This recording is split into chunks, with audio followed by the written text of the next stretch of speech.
Hello there, everybody. This is Mark Smith with Family Tree Counseling Associates.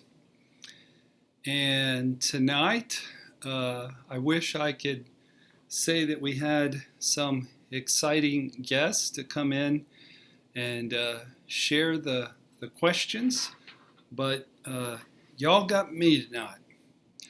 And even Mr. Pauly isn't here. If you can believe that. I've been abandoned by Mr. Pauly tonight. I think he's been working too hard lately, and he just couldn't go tonight. So I got several strikes against me before we start. Just to share where I'm coming from. One is, Soren, what's up? I like the sunglasses on your little emoji guy. Listening while I'm at the gym. How cool is that? You can like be in recovery and be at the gym. Allison, what's up? Hope the week's going well for you. Well, I'm having a bit of a rough week. I'm suffering from narcissistic abuse, PTSD, because the Dallas Cowboys lost. They lost.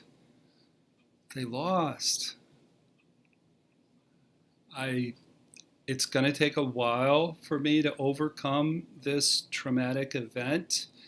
It was tied 31-31 with 12 seconds left, and Aaron frigging Rodgers throws a miracle pass, and the guy hits a 50-yard field goal. So yeah, no Mr. Pauly, Jackie. Mr. Pauly is on strike. He just couldn't answer the call tonight. So you got Mark Smith tonight, and you got me in a whiny mood because the Cowboys lost. Secondly, I don't have a guest tonight. Thirdly, Yolanda is showing cry. Cowboys so sad. Hi, Tiffany. So the second thing is I've seen 8 million clients today, and my brain is certifiable mush. So I can't be held responsible for any intelligent comment that might come out of my mouth or not. I'm not betting on that. It was a great season, Yolanda. Actually, to be honest with you, I wasn't too upset because it was a great game and it was a great season. I was so proud of those guys, and it just wasn't meant to be. So, but it still was a little bit sad. So, hey, Chris, what's up? Good to see you on the show. So no guest, no Mr. Pauly, no Cowboys, mush for brains. There we go. That's what you all got. Plus, I didn't eat, and I'm resorting to cheese sticks. Like I do. So I'm gonna just roll. Y'all are stop crying. No kidding. I'm not getting stop crying. I'm still gonna cry for a little while. All right. Yeah, with rookies, we did so well. So, hey, I love the Steelers. The Steelers might win this whole thing. Can we just talk about sports all night long? This narcissistic abuse syndrome business is some serious shit. And it's dark. In my work the last couple of days, I've been working with some pretty shattered folks. And I'm like, really, it's dark. You guys know how dark it is. So I'm trying to bring a little humor to the situation.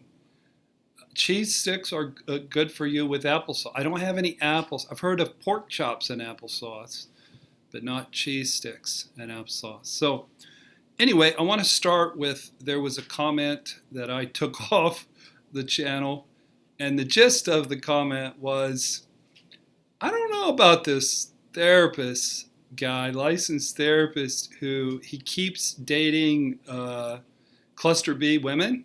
And there seems to be, we can talk about cats too, Jackie. There seems to be a pattern of him, hi Chris, of this therapist picking cluster B people over and over.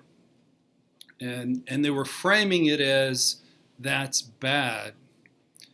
And I took it off as a comment because it felt a little bit snipey and disrespectful and a little trollish. But I wanted to address it. Dudes, you don't want the therapist who went to graduate school, who's happily married, and whose shit don't stink to be your therapist. You know, they can't help you. That therapist wouldn't have a clue how to help you. You would walk into their office with narcissistic abuse syndrome and they'd diagnose you as being a borderline. Now we're talking about pizza. Okay, so humor, we're all for humor. But I'm just saying, leave Mark alone. He's doing his therapy work. That's right. I'm just saying, you don't want the completely straight-laced, sane guy who's never been through anything. That therapist is not. I wouldn't even hire somebody like that. I'm sorry. I want somebody with some grit. I want somebody with some experience. I want order a pizza.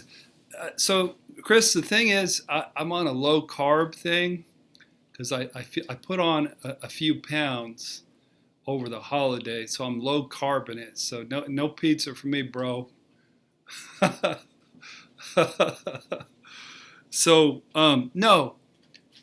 The reason that I have been able to help people is not because I'm the most brilliant expert on narcissists. I am not even close.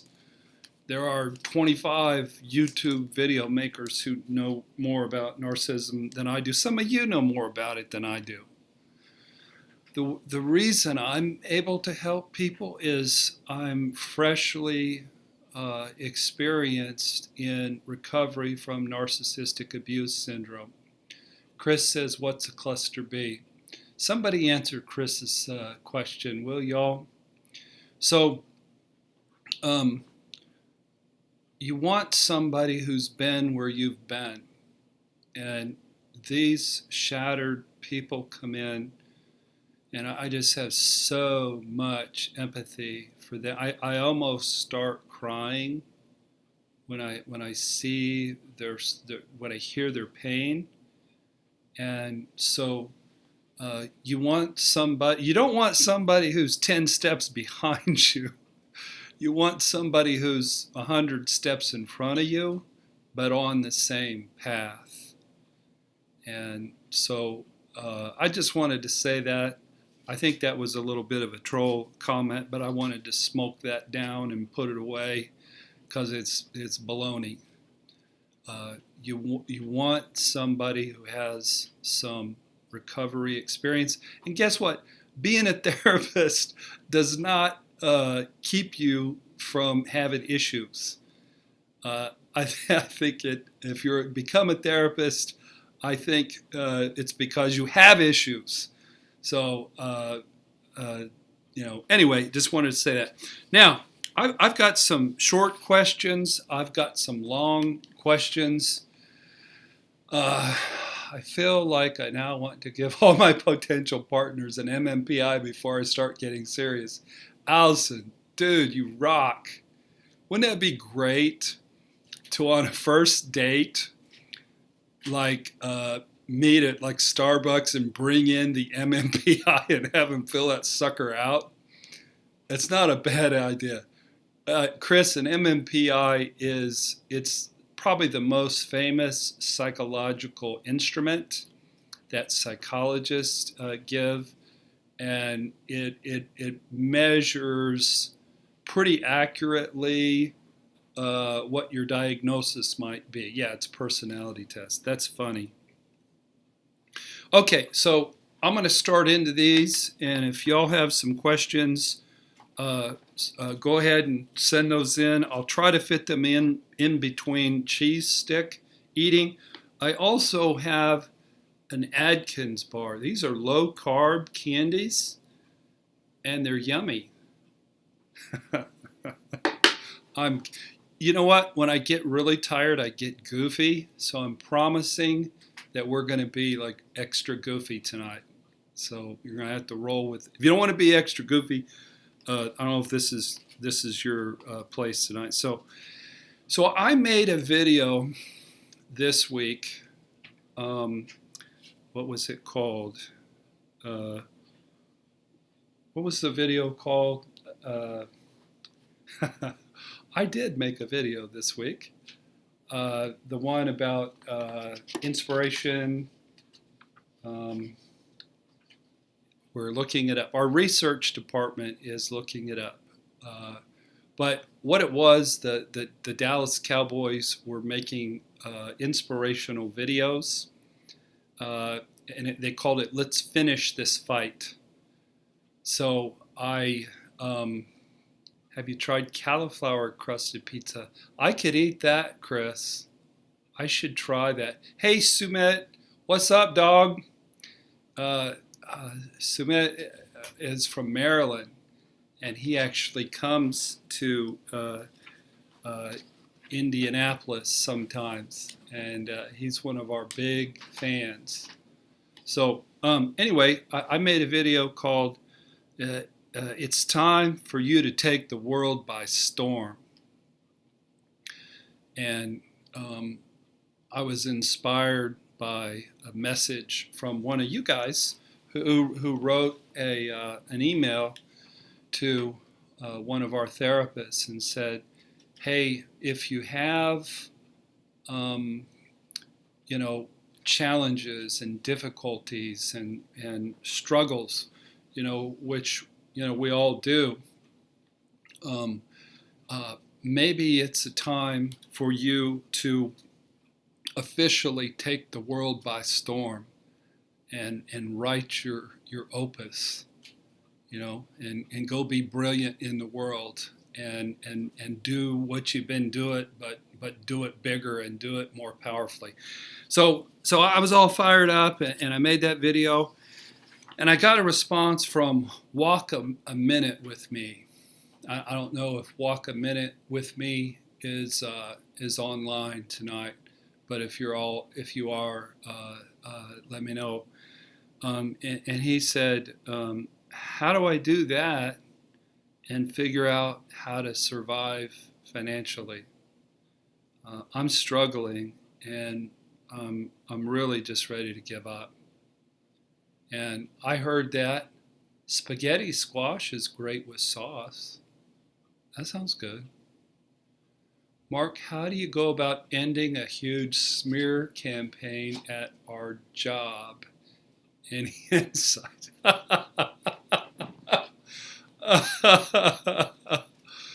Oh, let me tackle that one. Tammy, are you just serving that up for me? My experience with smear campaigns, the best thing that you can do is to be emotionally detached. And if there's mud throwing, just stay out of the mud. I actually have been the butt end of a smear campaign of late, and I'm just not engaging.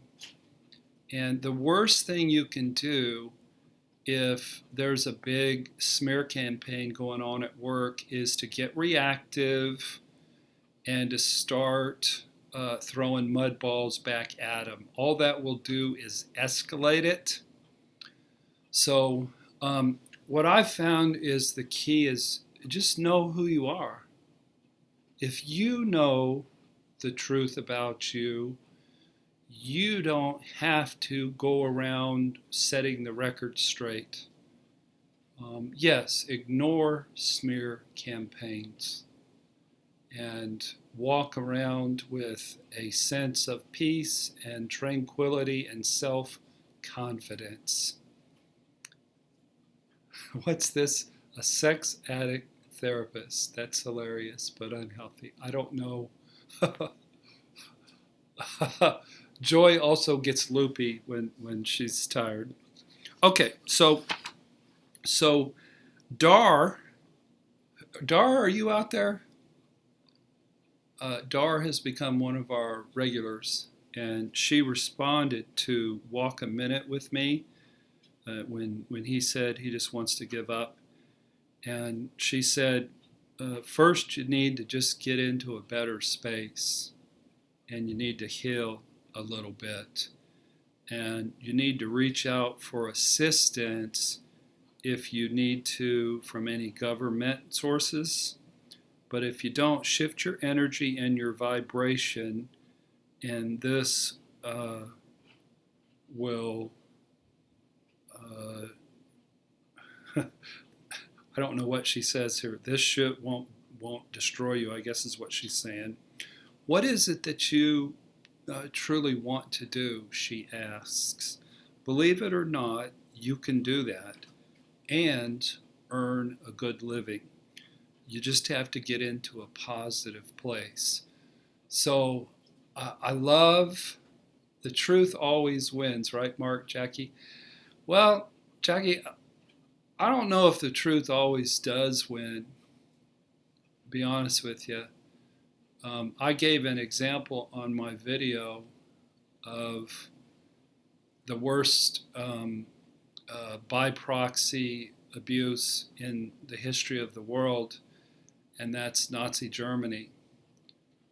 And that malignant narcissist took his hatred and his woundedness, and he instilled it in hundreds of thousands of followers. And when people were dying in Auschwitz, right about that moment, the truth didn't win. You know, all those wonderful Jewish people who didn't do anything to deserve being destroyed and having everything taken from them. So usually in the United States of America, the truth wins out. But the problem with narcissistic abuse and abuse by proxy is sometimes narcissists have well-paid lawyers, and they have lots of time on their hands to plot your demise. And sometimes things can just look bad for a while. But with patience and with integrity and with a whole lot of toughness and fire in your belly, yeah, I'm expecting that the truth will come out eventually.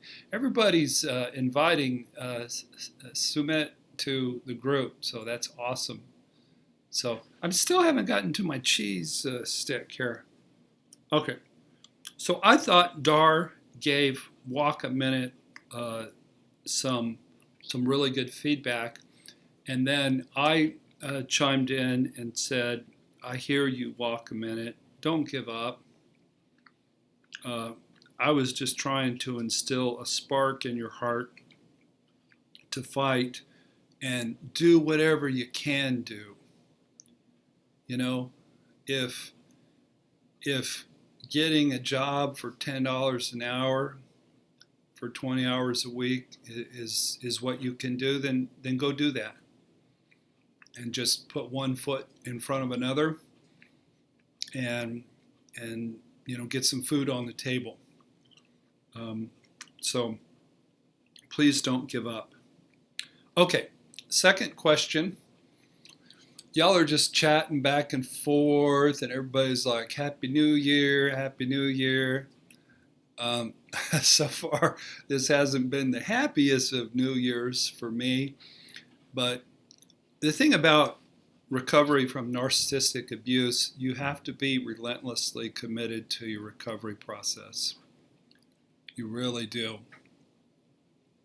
I was working with a fella this week, and he had called in, and he disappeared for a month, and had a bit of a relapse, and he called in and said, he was tired of a theory, and he was ready to get some good coaching. And basically, what I told this fella was, dude, you got to have a hungry heart, and your recovery process has to be your number one priority. And theory is a lot of it. You got to feed your mind. You got to feed your heart. You got to feed your recovery. You got to read books. You got to watch videos. And when you do that, it will light a fire in your heart. And in order to survive and in order to thrive, you have to be a warrior. Let's see if I can get this quote right. The cover picture for that video about taking the world by storm is fate whispered to the warrior that you can't withstand the storm. And then the warrior whispered to fate, I am the fucking storm. Okay, I added the fucking part. But we are the storm. We have recovery. We have integrity. We have truth. We have emotional healing. So the storm is awful sometimes, and it'll blow a tree down. Can somebody hook Mark up with some espresso? Am I sluggish? Do I need some espresso? Feed your mind, feed your heart, feed your recovery. You have to be a warrior. All right. But I love that quote. Fate said, dude, you're weak. The storm is too big for you. And the warrior who knows who they are, and they know how determined they are, and they know how strong they are, and they just whisper to fate, I am the storm. It reminded me, a shitstorm, it reminded me, I'm a big Breaking Bad fan, and at one point, Walt's wife, Heisenberg's wife, was concerned about danger knocking on the door, and Walt looked at her and said, I am the danger. And he was. So, back to the questions. Dar says, I would love it if you could address the difference between being traumatized and being victimized in one of your videos. My ex, of course, and others sometimes accuse me of playing the victim role, but I don't feel like I have a victim mentality whatsoever. Trauma, yes. Victim mentality, no. Well, Erica said she left her 93rd narcissist husband. That's a lot of narcissist husbands. I think that's a record, Erica. I hope that's just a typing error. Mark can put on his little gangster hat and rough up some narcissist. I do have a Breaking Bad hat. It's called a pork pie hat. And when I used to have the goatee and color it just a little bit and wore lighter, I did look very much like Heisenberg. But not so much anymore. So Dar, I would say almost all of my videos address the difference between victimization and traumatization. I can't even talk, being traumatized. So I think sometimes in this movement of ours, where we have been, I call it narcissistically abused. I really wanted to call it narcissistically traumatized, but it sounded cumbersome. Uh, I believe that as adults that we're responsible for who we pick. I don't care how tricky they are. I don't care how seductive they are. I don't care how much they love bombed. As an adult, you're responsible for your decision and for your choices. And for all of us who get involved with cluster Bs, there's red flag after red flag after red flag. And the reason that we're open to being further damaged is we have this need to reenact the wounds of our family of origin. So the victim mentality is saying, I'm a victim. It's saying, I'm a healthy person who grew up in a healthy family, and the devil just came along and seduced me, and the bad man got me, and it's not fair. And I don't believe in that. But you know what? Being traumatized is just so, there's not even words for the pain of it. When I sat down about a year ago to give words to it, it took me 50 symptoms to describe the breadth and depth of the damage that's been going on in my life. And a year and a half, a little over a year and a half later, I'm still healing. So we do reenact horrific trauma, but we are accomplices in arranging this trauma for ourselves, and then it gives us an opportunity to heal those deep wounds. I've done more healing since age 55 than I did in my whole life. Mark, can you do this more than once a week? Gail.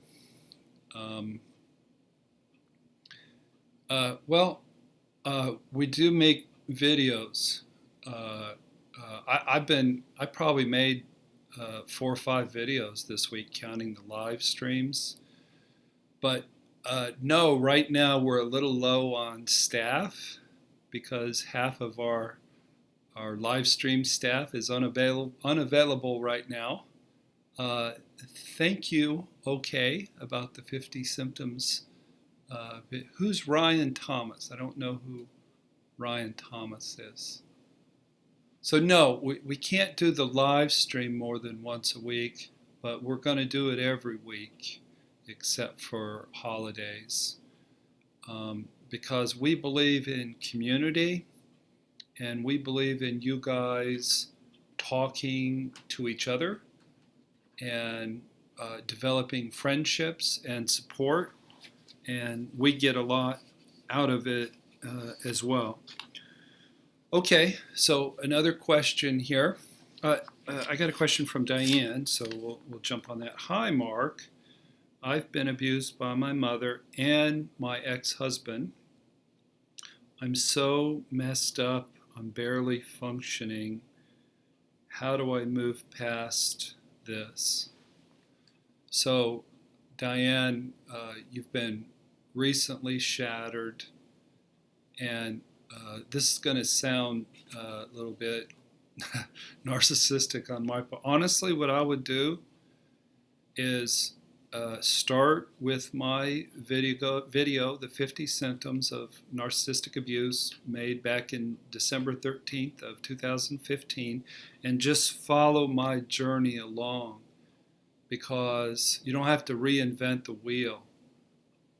I went through a horrific, god-awful, gut-wrenching, monstrous shattering, and I walked through it by making video after video, and I think if you did that, it would equip you, Diane, with many, many resources, many books, many video recommendations, many recovery recommendations. I just tell you what works for me and how I got healthier and better a little at a time. But Diane, my heart breaks for you that you're barely functioning. Man, it sucks to barely function. My very first experience with narcissistic abuse actually was when I was an infant. And I cried till I was purple the first year of my life, but I'm not talking about that. But the first time I got it in reenacting a romantic relationship was in 2007. And back in 2007, if I got the laundry done, it was like a major success. This was before you paid your bills online. And if I got a stamp on an envelope with a check in it sent in time to pay a bill, there was a ticker tape parade. It was a friggin' miracle. Because you're just not functioning. Your brain's just not functioning very good. Education through Mark's videos. I'm trying to follow you guys a little bit here. There is evil out there, but you are good. Hey, that reminds me, I got an interesting question that I want to address. Gail, it's from you, and you're on the show. Hi, Gail. I'm going to answer your question. Is that all right, Gail? Hey, Daniel. Listen to Marky's brilliant. I don't know about brilliant. Goofy, yes. Resilient, yes. I don't know about so much about brilliant. You guys are giving good feedback to each other, and I appreciate that. Gail, are you still there? Gail Smiley. I'm going to go ahead and read this. And thank you, okay. I'm really glad that my work has helped you. And beating abuse, narcissists can fool judges, attorneys, CPS, families, friends, and they can get you to react. And when you react, guess what? You're the crazy one. So I don't react anymore. It don't pay to react. It pays to take a deep breath and to set healthy boundaries and hold on to your serenity. So, there you are, Gail. Hi, yes, okay, here we go. Hi, Mark. I totally respect you for what you're doing. You've enlightened me, and I am on the healing path. And I have a huge question. So, okay, here it is. I've done a lot of research. I've watched numerous videos on YouTube that I can't even count. They have a label with the narcissist having a Jezebel spirit. I forget who that is who calls it having a Jezebel spirit. Do you guys remember? Who's making the videos with the Jezebel spirit? What spirit does the empath have? Am I overlooking it? Or do we just accept the fact that we don't have a label as empaths in this spiritual world? Okay, so here it is. The next questions. We as empaths have the ability to heal and the ability to feel. If we go above where we are at and look at this from the universe, I've read and learned that we are all one. This is a bit confusing.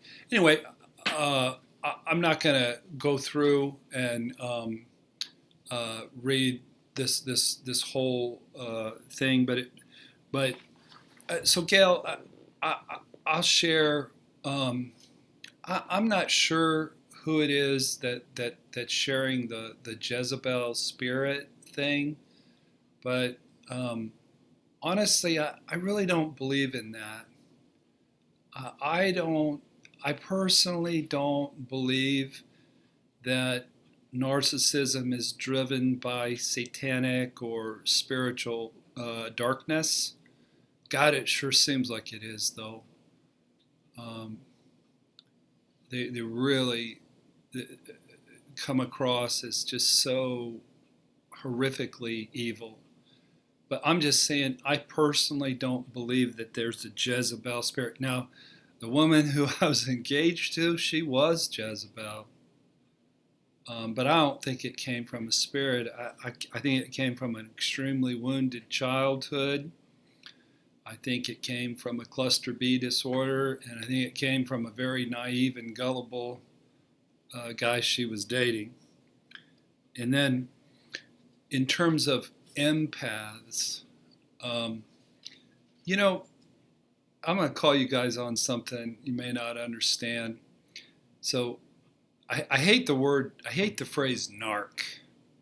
You've heard me get on a rant on this. You know, the narc does this, the narc does that. And I don't know, it just seems sort of, I don't know, name calling ish.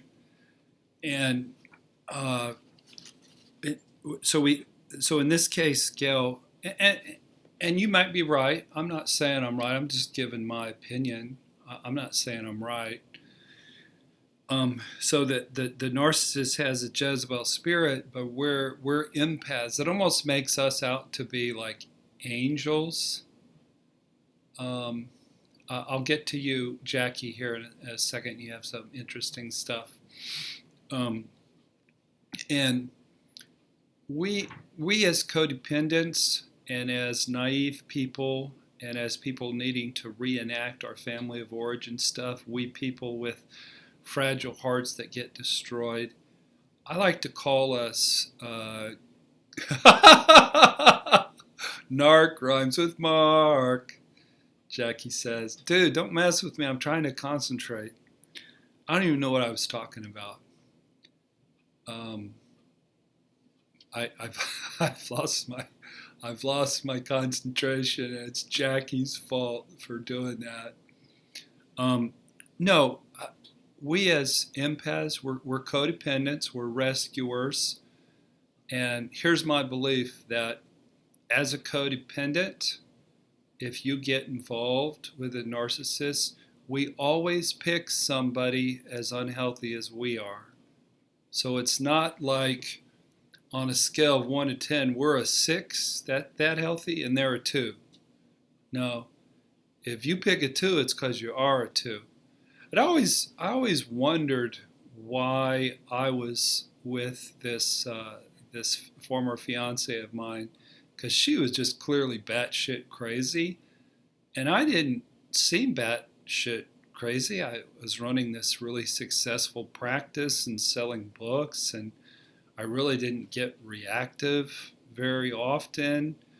Sometimes when she would like corner me and physically abuse me, I could get a little bit reactive. But the truth is that my sickness was picking her and keeping her, and I was every bit as sick as her. So an empath is a dangerous thing to be. A codependent is a dangerous thing to be. Diane, we always pick someone that's unhealthy as we are. Amen. Okay, let me back it up to Jackie was going to say something. Jackie says, I'm sorry for cracking you up. I'm just messing with you, Jackie. Let me back up to you had something to say here. Hey, Mark, I could tell you some stories about the church I grew up in sometime if you want to talk about spirits. I'm not saying that there aren't spirits in the world.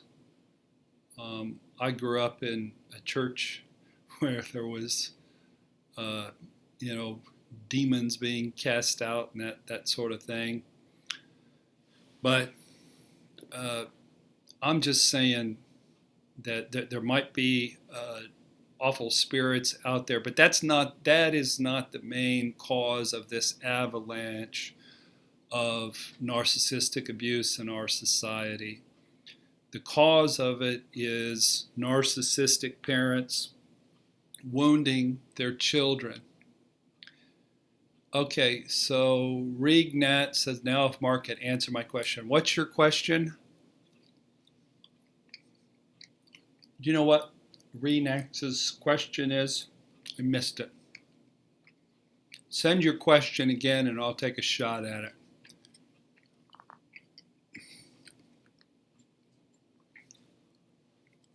So, Gail, I hope you don't feel shot down by my response, but I don't think the main driving force is a Jezebel spirit. I feel like it's just darkness and dysfunction in our community. Soren, I have a question from you. Gail says, you've given me a whole different perspective, and I thank you for that. Perhaps that is what I have always thought, but did not want to face it. Cool. G and J. Ryan Thomas TV, he's doing a program on parent alienation and writing a book. Okay. So, Soren, Mark, can you talk about self-discipline? I feel like I make an existential choice, and then I can't get around I can't get all of me on board. How do you stay motivated? I've got this quote on the mirror in my bathroom, and it has a picture of like a cat, and it says something like that. It says, if your dreams and your goals don't have a restraining order out for you, if you're not that obsessed with achieving your goals, then you need to get busy. And for me, when I get punched in the face and I get knocked down, you can either give up, or you can get off the mat and fight back. The play before Aaron Rodgers won the football game, one of our players named Jeff Heath ran in and sacked the crap out of him, knocked him back 12 yards, almost knocked the ball loose, and Aaron Rodgers just gets up and coolly says, "Timeout, baby." He gets up, throws a miracle pass, wins the game. I can't believe I'm bragging about Aaron Rodgers. So I like how you guys are talking about talking back and forth to each other. So I still haven't seen the question by where is it? Renats. If I could get that, I'll take a shot at it. So Soren, I'm not telling you that I have the epitome of self-discipline. I think it's a momentum thing. I was exercising, 5-6 times a week, and then I had a surgery, and the holidays happened, and some narcissistic abuse happened, and but I'm still playing basketball 3 times a week, and when you have self-discipline, it feeds off itself. If you exercise, it generates energy. If you lay on the couch, it activates apathy. And for me, I'm always sort of looking. Uh, I'll get to you, Lizard. I'm looking at the end goal. I'm looking at vision, and so to begin 2017, I had a couple superstars on the squad, and all of a sudden they're not on the squad, and I could cry and give up. And what I've decided to do is uh, take on the work of three, and get 1 million views anyway. And I wouldn't bet against me. You know, I am the storm. I'm the storm. So Lizard says, dude, I am a therapist and I pick narcs on a regular basis. Okay, so dude, I'm hoping that it's something that you eventually quit doing. I honestly swear to God, I believe that I have been attracted and involved with my very last cluster B person. They make me want to throw up. If somebody pings me across the room with cluster B energy, I'm shooting daggers at them. It's like, get the fuck away from me. I just, if you've healed enough and worked through it, um, it's you don't have to repeat the pattern. Okay. Jackie says, what are the holidays without family abuse? That's funny that you say that. For years, I had a large family, and during the course of the holidays, somebody would always melt down and lose their shit. It might be during Thanksgiving, it might be on Christmas Eve. And it was weird. It was like everybody took turns. It wasn't the same person every year. And you're always like afraid. You're like, oh my God, is this my year to lose my shit during holidays? And sometimes I did, because you never underestimate the power of a gathered family. So the holidays bring on, a lot of stuff.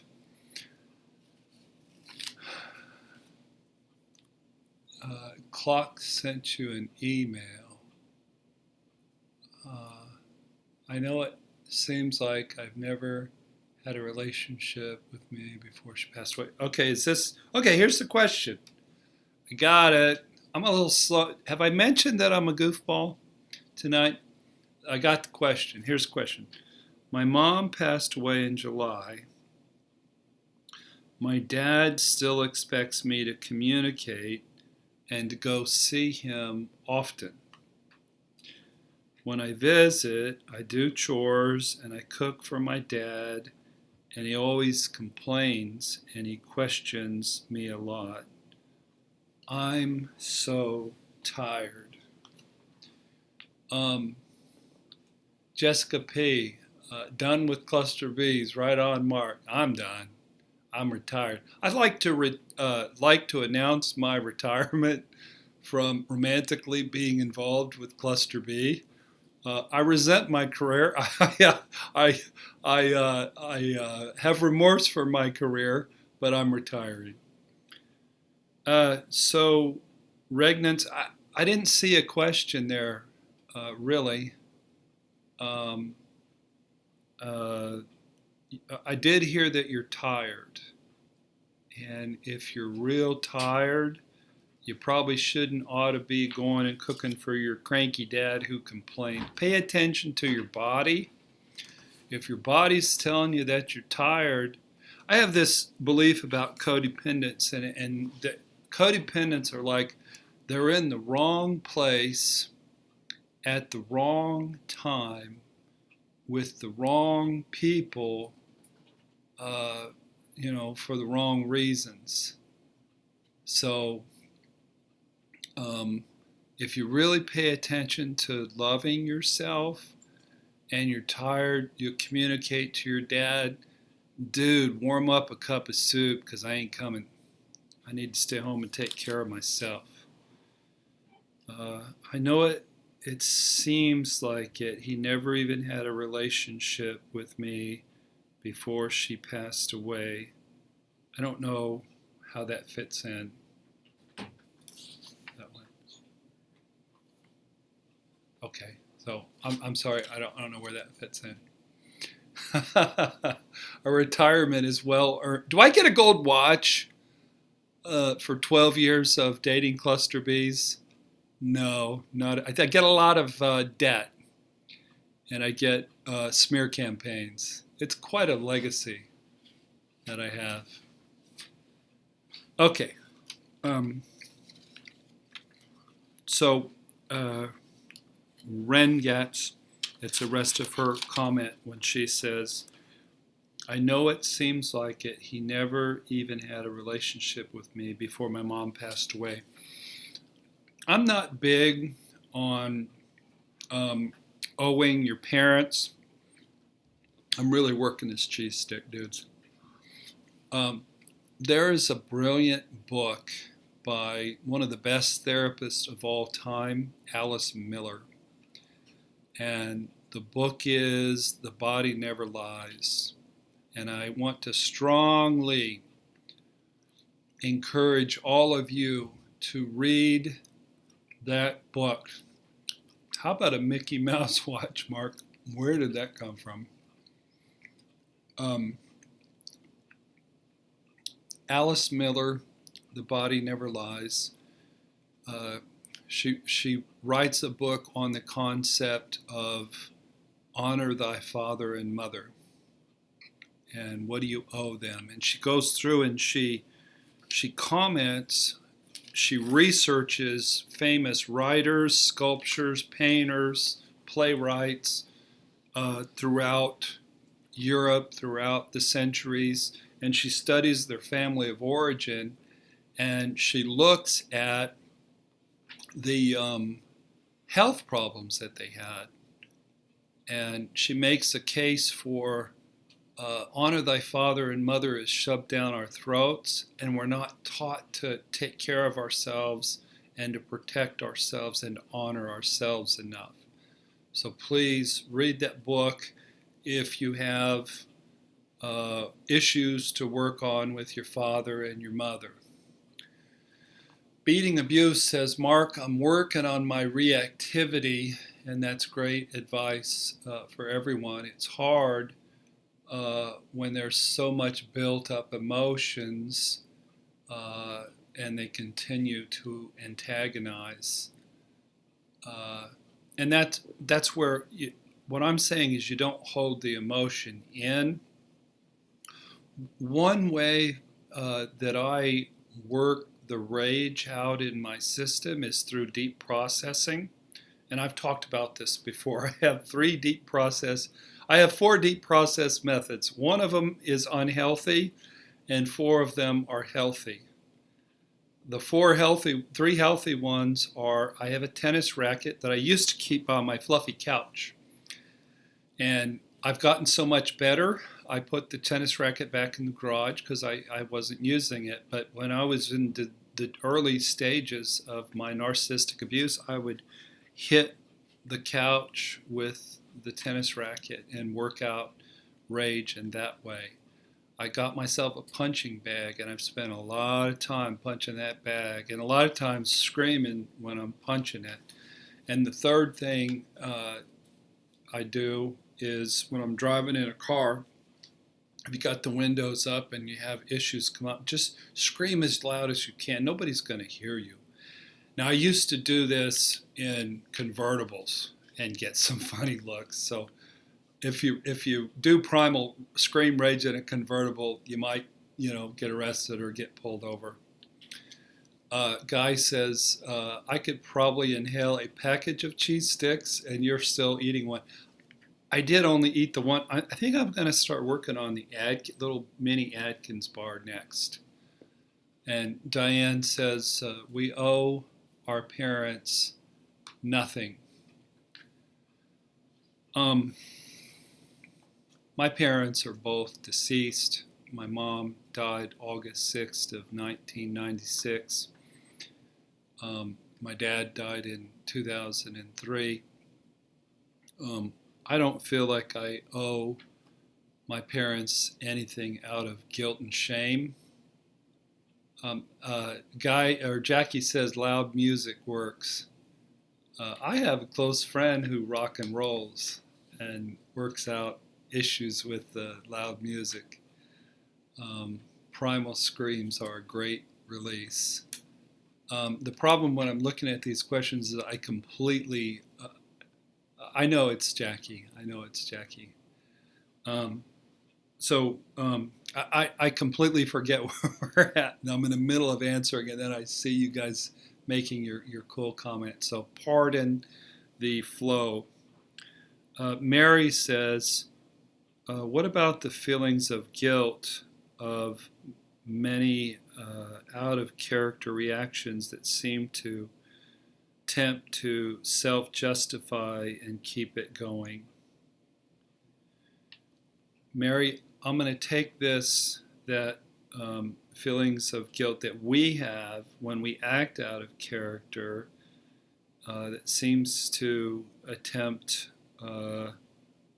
other people from smear campaigning us and keeping it going.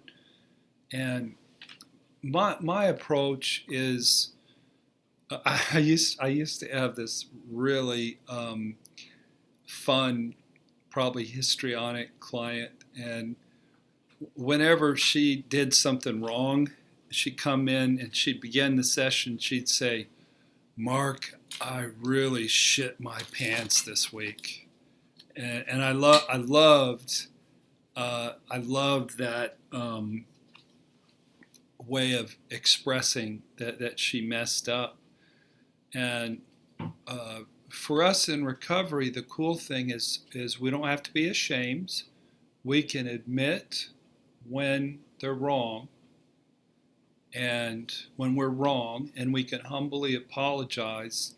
And then if people want to think we're crazy or think we're really off baits, we can't control that. All we can do is have sincerity and humility and integrity. Diane is talking about parents who try to guilt us into doing things for them. And yeah, an individuated person, that isn't going to float. I'm back with renegades. Oh, it's like renegades. Got it. Finally got your name right. I need to know how to put my foot down and how to get my dad to adapt to learn how to a new life. I'm going to start the candy bar eating. Whoa, that's so good. Renegades. Well, there's really, Jackie, you were born wrong. You were born wrong. So you were ashamed from the get-go. So there's no easy answer to knowing how to put your foot down. That is long-term recovery from codependency. It's developing a sense of self. There are no how-tos. There's just long-term, relentlessly, wholeheartedly working on your recovery process, and then slowly developing fire in your belly, putting brave heart paint on your face, becoming a warrior, staring down the storm and whispering to the storm and saying, I ain't scared of no ghost. I am the storm. Erica, you want a candy? It's an Atkins candy bar. It's not like filled with sugar and stuff, but it is sort of rude to me to be eating a candy bar in front of you guys and not sharing. Is that narcissistic of me? I don't know.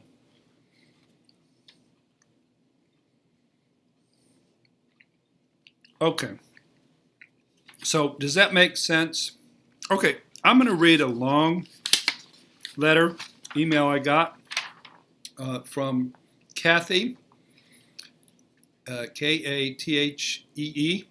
She made a comment today. Kathy, are you there? I don't know if you're there, but she sent sort of a real reaching out kind of a comment. I've been listening to as many videos as I can find, produced mostly by you, Mark, but others also within your practice. I so much want to share my story, but as you know, and so many others know, I could talk for days and just be all over the place because my pain and the effects are so real and so numerous. It is chocolate, Erica. No, it's not. It is rude to starve to death. Yeah, I am hungry. So, Kathy says, flying monkeys. I know I would be raked through the coals. And just this Sunday, I almost was again. And I couldn't deal with the pain and the hopelessness and the untruths of others. I had a 3-year on and off relationship with a narcissist. Both of us are in recovery. We actually met in recovery. I have over 10 years and he has 31 years of recovery. He uses the recovery hall as his addiction, not from alcohol, honestly, but for his narcissistic supply. You got to watch out for those 12 steppers who are using. Jackie would kill for this chocolate. No. It is really good. I too have a pretty strong recovery and was respected, but now I'm being attacked by anyone who will listen. I know I cannot tell my truth to anyone, as then I would be retaliating, and that is unkind. I have a hard time leaving my home. My work is suffering. I don't want to go to meetings here where I live, which is a very small town, of course, and the narcissist with 31 years of sobriety has money and property and prestige, and he always wins. Chocolate, yum. I am seeing a therapist, and I'm heavily medicated, so I don't have as many suicidal thoughts. I am grateful I have not picked up a drink. But I thought of it several times because I know that is how I would take myself out, to drink myself to suicide. I don't know why I wrote. I have no support here, not from recovery's friends. As they say, I should have known better. He has been active in his pursuits for years. And if you know anything about 12 steps, it's brutal to see people who said they'd be there for you always, and then they're not. Thank you for letting me just write. If anyone is reading these posts, I could use a friend, somebody to share experience with, and of course, hope. So Kathy's comments were on the video that I made this week on narcissistic abuse by proxy. And if anybody wanted to get on there and reply, this is one hurting lady who's lonely and she's without community. So we're sending her some love. Sideways on the highways. If I haven't grieved yet, can I still reach progressive recovery result? That's a brilliant question, Sideways. I was dealing with, Ellie has a Hershey bar with her name on it. I was working with a gal today with serious narcissistic abuse, and she lives in a home with the narcissist, and it's like never been safe to really sob. She told a story about once she was able to get away from home and go to a resort that she won, um, and then she sobbed her eyes out for hours. And so many folks who have so much trauma, they haven't been able to grieve. And so, to answer your question sideways, one thing that I would highly recommend if you're stuck in your recovery and you can't get at your emotions, find yourself an EMDR therapist. Um, if you have insurance, you very well might be able to locate an EMDR therapist that's covered on your insurance. I see a therapist 2 blocks away that I pay $20 a session for through my insurance, and she does EMDR. And she's a safe person, and she hears me. And this week, when I was in a lot of pain, I cried from deep inside my belly, and that my voice changed to that little boy voice. And man, I felt like a ton of bricks was lifting off my shoulders. So I wish you well in your recovery sideways. One thing you might want to do if you're on medication is to cut back on the medication, cut back on your addictions, do some talk therapy, but certainly engage the process of EMDR therapy if you can. So people are sending love to Kathy. Kathy, her name is actually Kathee. She'll probably watch the recorded version of this, and so there's a lot of love going out to you. Tiffany says, much love from Vegas. I feel you. I'll be your friend. And Jackie says, sorry, Kathy. Diane says, you're not alone, Kathy. So lots of love.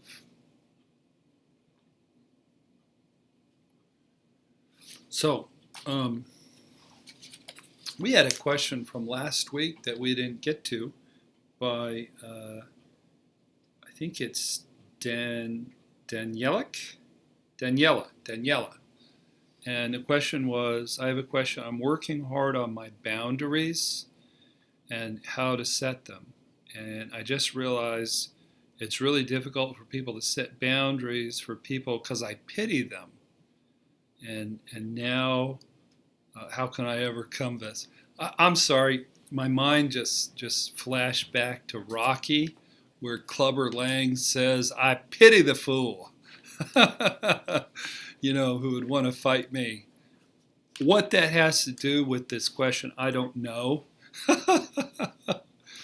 I pity the fool. So the thing about boundaries is your anger. Soren says, I have to head out. Thanks for all you do. Thank you for your support, Soren. God bless. Have a great week. You're an awesome part of this community. So part of boundaries is just having enough healthy anger in your belly. And boundaries are communicated ahead of time. You can't get run over by a truck and then tell somebody you got a boundary for them. It's too late.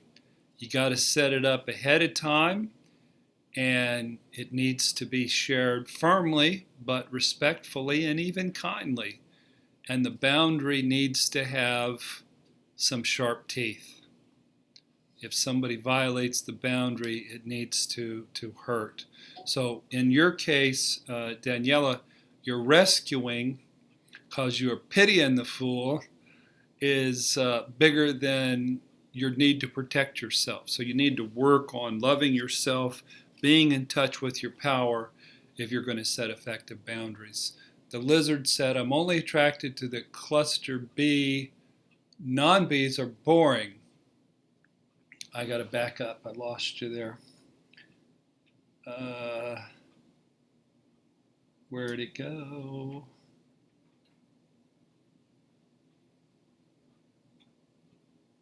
Sorry, I'm looking for Lizard's question.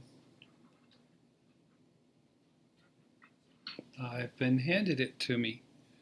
Okay, so she says, he or she, I'm only attracted to the cluster Bs because the non-borderlines are boring, and there's a pattern of familiarity. Like I've had an addiction, it's hard to stay away from them, especially the one I'm dealing with now. So you're dealing with one now. Dude, you're playing with fire. You're going to get burned. So my belief, yeah, you can contact Kathy by going to the comment section under the video I made this week on by proxy PTSD. She's one of the newest contacts, and she wrote that long thing. And just respond to her there. She'll see it. And now I've completely forgot. What was I talking about? Oh, we were talking about lizard. Dude. What I've found is, for me, and I can't speak for you, any person that I am extremely attracted to, I know who they are. They're my mother, they're a cluster B, and they are someday going to eat my gizzard. And I'm just tired of having my gizzard eaten. There ain't much gizzard left. And so my strategy is I'm definitely going to be involved with non-cluster Bs. And the beauty of a non-cluster B, I was married to a non-cluster B for 27 years, and it was the best 27 years of my life. It was calm, and it was stable, and she was good, and she was strong, and she was capable. So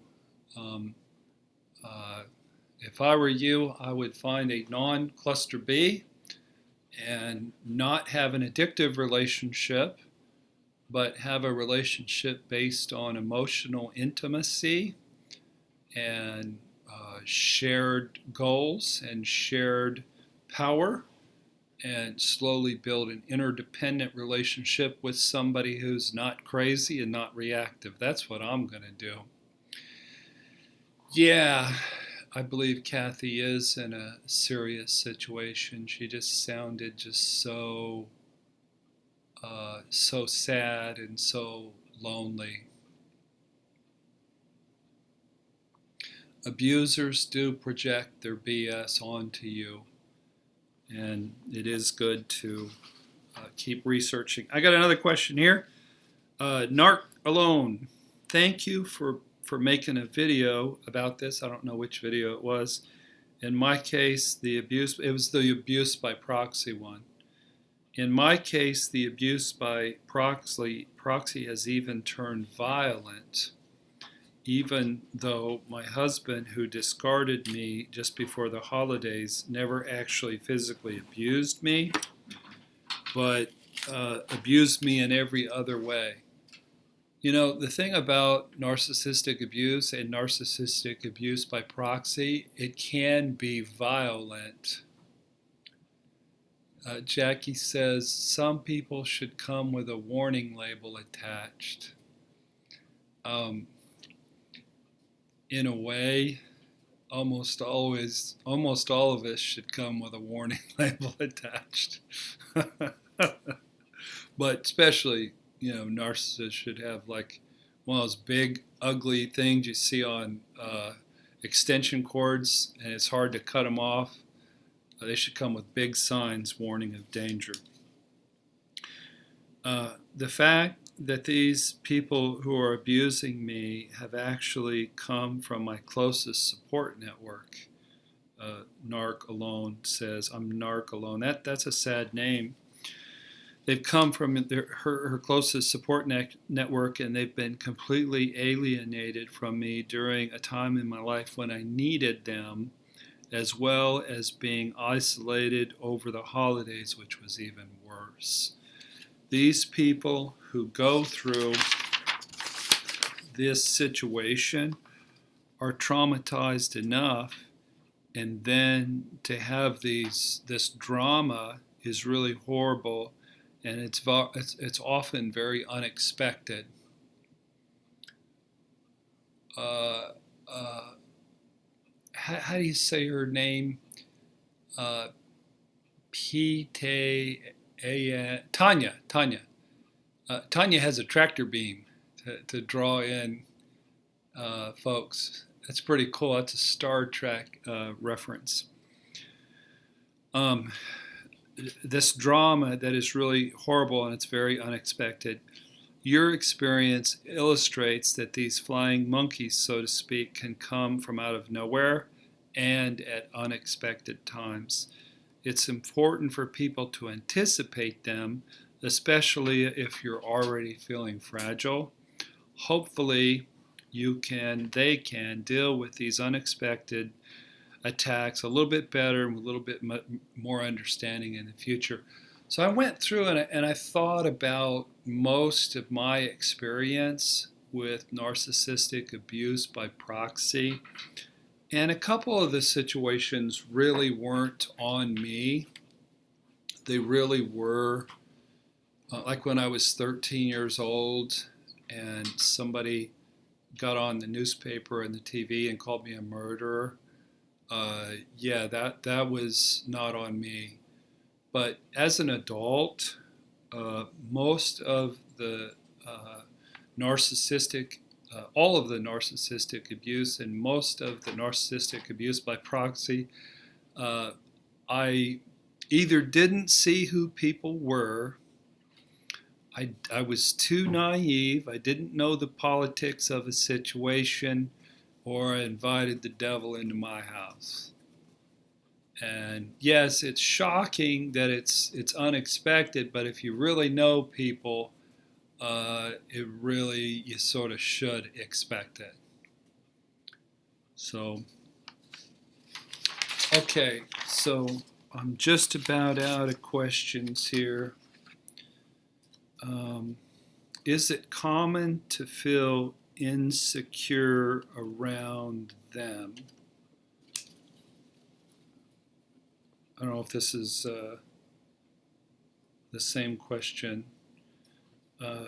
Encourage them not to share their emails publicly on chat. There could be trolls. Hey, yeah, folks, putting your emails out there, unfortunately, there are some trolls, and you might get nasty messages from people. It's terrible that we have to say that, but be careful.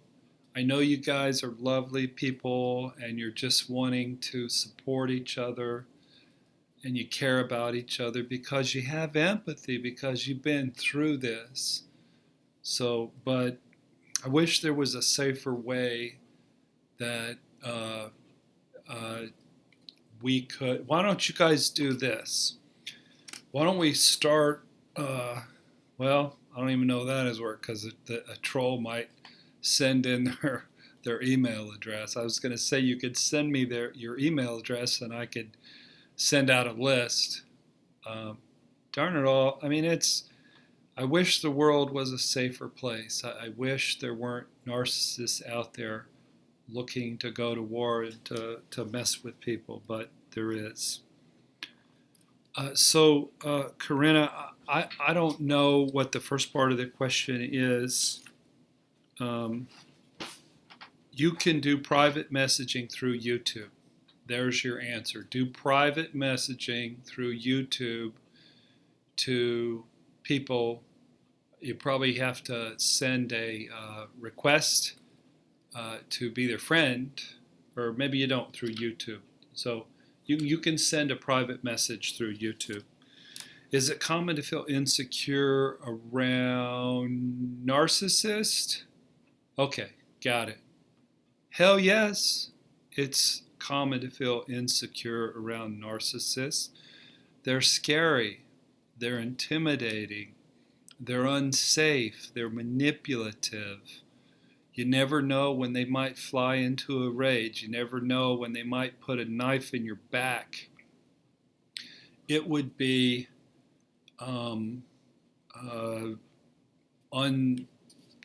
illogical to not feel insecure around a full-bore narcissist who is out to nibble on your gizzard. Dan, I didn't get to your email that you sent me, but you said go ahead and go with these other folks. I did read it. Mary Faithful, if we learn to value our life as precious, we will more easily notice the flying monkeys before they fly. They may even lose interest. Damn, girl. Mary Faithful, you just killed it. If we learn to value our life as precious, we will more easily notice the flying monkeys before they even get on the flying mission, and they may even lose interest. That's brilliant. That's some brilliant stuff. Lizard said, that is so hard. I want somebody in my life so bad. So Lizard MM1, you're not ready to have anybody in your life. You want it too bad. As long as you, and stay off the dating sites. Match.com is psychopath.com. Lizard MM1, fall in love with yourself. I was telling the story, I got this guy in North Carolina, and he's a recovering person, and he's single, and he went through some betrayal in his relationship, and he's the happiest guy I know. He's thriving. He's learning how to cook. He's learning how to dress well. He's not dating. He's focusing on being a good dad. He exercises every day. The man is in love with himself. He's not narcissistic. He just has a healthy love and respect for himself. And what I wish for all of us is that we would develop that real commitment to love and honor and respect ourselves and treat ourselves with dignity. Finishing off the last slide. And if we do that, then the cowboys used to say, if we just play our game, we'll be fine. And I really think that was right. They just didn't play their game very well. And if we, as recovering people, the people I've known who have really loved themselves and had healthy hobbies and solid friendships, and they meditated and they did yogurt and they exercised yoga. Thinking about food. And they exercised and they did talk therapy and they did EMDR. These people, they're candidates for a healthy relationship because they're already in a healthy relationship with themselves. Jackie says, be happy within yourself and you will someday find somebody. Diane, I haven't dated since my divorce 6 years ago. I want to go dating, but I'm scared. Well, keep working on yourself. Whatever happened to the old single dance? Whatever did happen to those? I don't know. I guess the internet took them over. I despise that fake Doctor on eHarmony commercial. It's just full of lies. I think that man is sincere. I forget his name, but he's operating from a flawed paradigm. His belief is you can match people according to their interests. If you like tennis and I like tennis, and you like poetry and I like poetry, you get us together. But the thing is love matches aren't made by things you have in common. Unfortunately, love matches, romantic matches, the energy, the chemistry comes from somebody who's a hidden version of your worst friggin' nightmare. That's what love is. Love in marriage is designed to tear down your psychological defense mechanisms so that you can heal the wounded inner child underneath. So I'm in no big hurry to sign off tonight. So does anybody have any parting comments? Jackie says being alone is better than being with a narcissist. Amen. Robert, dude, man, you got like a poetry to do. Poetry to you. What did he say? Oh shoot. Let me see it. My screen keeps.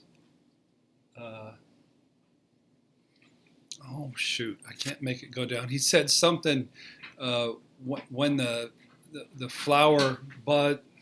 I got it.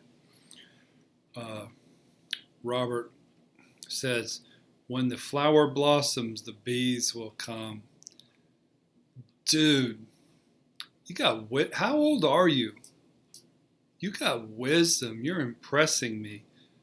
When the flower blooms, the bees will come. Nice. That's some wisdom. Diana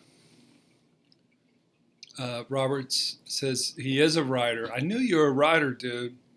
Thanks for talking about washing the swords off your belly. I had to pull the swords out of my belly first. Diana says, have a good night, falling asleep. We put Diana to sleep. Night, Diana. The flower blossoms and the bees come. I stole it from Facebook.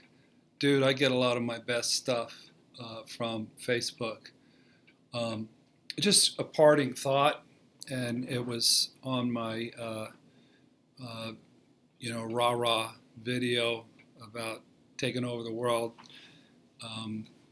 And that is, I think it was taken from Les Brown, and he talks about go after your dreams, and he talks about don't go to the grave with your music still inside you. Don't go to the grave with your book still inside you. Don't go to the grave not having experienced a healthy relationship. So we're a committed bunch. We're a fierce bunch. We're a relentless bunch. And I really appreciated everybody's comments tonight. Y'all gave me energy. I was dragging my wagon, and between the cheese sticks and the candy bar and all of y'all's great comments, I'm feeling energized. Tanya says, thank you for your courage, Mark. Good night. Thank you for all y'all's courage. How do you get rid of the negative feelings about yourself? If I were you, I would get a hold of Brene Brown's material on shame. She writes wonderful books about healing shame. And I would read her stuff written, especially directed toward women. And what you're talking about is shame recovery. somebody says if you take the rubbish out, the flies will come. So you can have honey bees or nasty ass flies. Corinna says, good night, Mark. Thanks for taking your time. It's my pleasure. Ellie says, dance like no one is watching. I love that. I love that. Life, when you get joy, is like a victory dance. And yeah, I am here for y'all. Y'all got to get used to me, because I'm on a mission to. It's just a lot of things, a lot of words have been coming my way. So, good night, writer Robert. I like your stuff. Clock 99 says, Mark, thanks for being there with us tonight. I don't know which button to hit to turn this rascal off. So get some help with that. T caught the end. Thanks, great stuff. Can't wait to come next time. I can't reach it. There's something in front of the stop streaming button. Okay, I'll make this one go down. Okay, I got it. Hey, I enjoyed this tonight. Y'all energized me. I love you guys. Have a wonderful week and love yourselves as if your life depended on it.